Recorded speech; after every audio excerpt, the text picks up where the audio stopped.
Breaking news on Go Explore 251.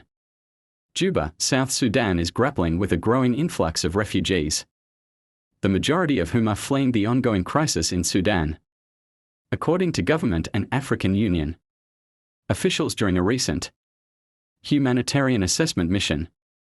Speaking to the media after a meeting with the African Union delegates on Friday, the Deputy Commissioner for the Commission of Refugee Affairs, CIA, John Dabby, said that around 90% of refugees currently entering South Sudan are from Sudan, with numbers rising since conflict erupted on April 15, 2023.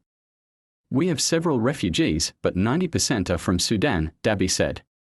We receive them because our Refugee Act and policy are an open-door policy.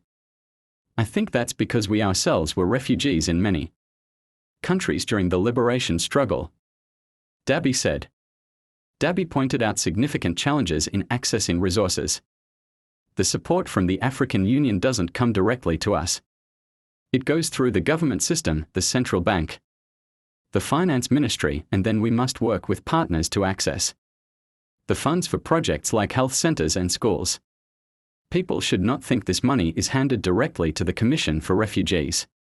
Fred Bully, Executive Director of the Humanitarian Development Consortium, noted that the burden of hosting over 1 million displaced people is stretching South Sudan's already limited resources. Bully stated that the influx of refugees in South Sudan is approaching 1 million, which is already facing its own humanitarian challenges and now has to host nearly 600,000 additional refugees. This consultation is critical. We need to coordinate our responses better and advocate for more resources, he said.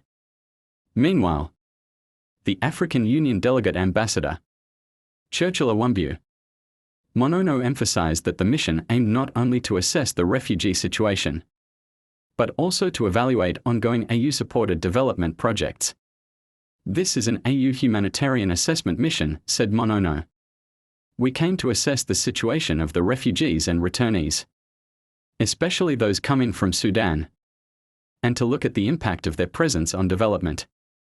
Monono confirmed that the AU had recently provided $500,000 for the construction of classrooms in the Peru area.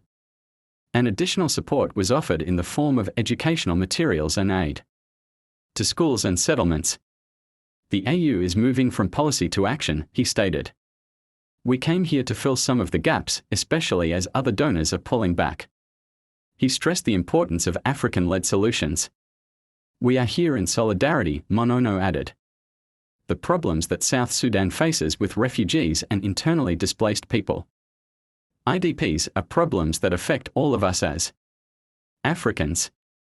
He warned that ongoing funding shortages threaten the ability of aid agencies to respond. Every humanitarian partner is dealing with resource constraints. Without additional support, we won't be able to meet the growing needs.